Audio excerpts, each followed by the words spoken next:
if I deleted anything on accident, Control Z is undo, so no big deal. So delete here, delete here. I want to get rid of all this. Okay. Do those guys. This nonsense. F2 brings us to center, and here we have our drawing. Now I also don't need this center one, so I'm going to get rid of that. We got these little bits of yellow lines there, no big deal.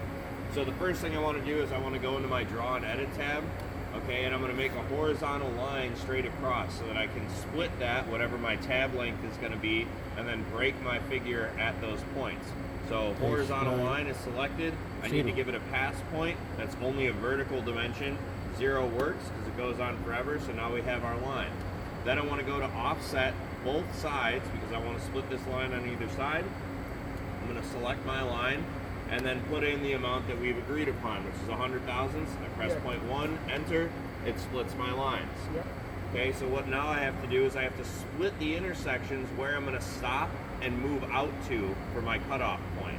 So I'm going to select split IS, that's split intersection, and it asks me, what do I want to break? I want to break this line. Where do I want to break it? I'm going to hold shift to use my snap tool, find the X, and click. And if you can't see it right there, there's a little diamond representing that that point has been split. You see it? One question. It's not possible, it's more easy cut off in this side?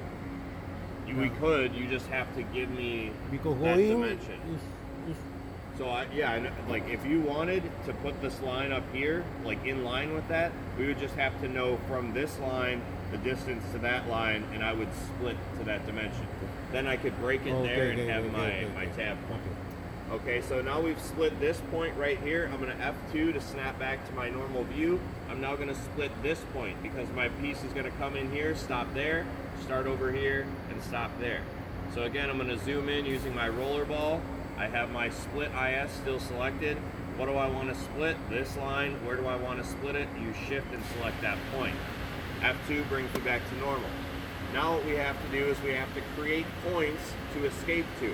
Alright, so how I'm going to do that is I'm going to use my 7 auxiliary axis and shift my origin point up to these break spots real quick. So I select it and press enter, and now I can zoom in. I'm going to create a point at, let's say, 100 thousandths in X and 0 in my Y. There's my point.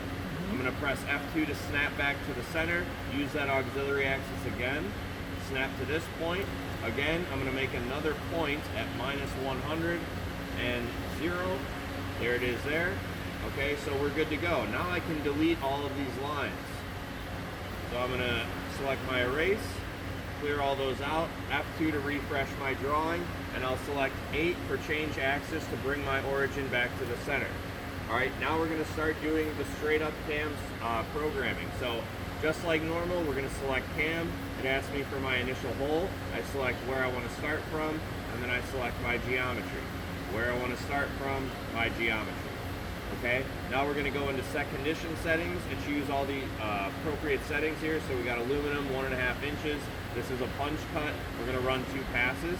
I'm going to search EPAC. Everything in here is good. Save the 2D cam. This is where it's important. We have to choose multiple pieces, and we have to choose uncut. Okay, so when we do this, we're still telling the machine that we have 2 different pieces, so it's going to order it that way, and uncut because we're going to tell it where that cutoff point is. I want to be on the left side of each of the lines. I don't have a hold length because we define how big that is. I don't have an escape amount. This doesn't matter either because we're telling it how far to escape, and I don't really need an approach distance if I don't want to use it. Okay, I press OK, apply those conditions. Okay, and now I have to actually set those cutoff points. So under setting, others, I have cutoff point I want to set.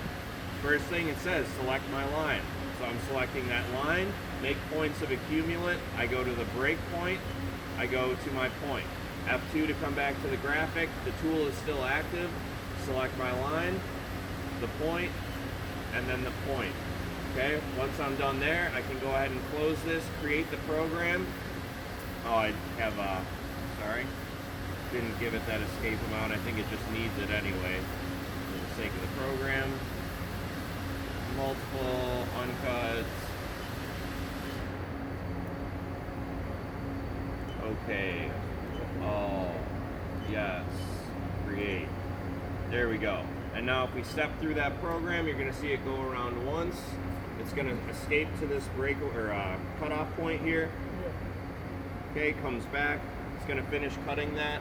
Jump over to my W2 section, rethread, go through that, and then it's going to do the cutoffs. Now, if you're ever wondering before you have to do this step, maybe you have a large profile like this, it takes a bit of time, you can select order to see which step is being executed at which point. You can also change the priority from figure to cutoff point. You escape out of that thing there. So we had it at figure first, cutoff. Now our cutoffs are at the bottom. Okay, and save. All good. Thank you. Questions, comments, concerns? You are awesome. That's good. Thank you. No problem. If you guys have anything else, give me a shout.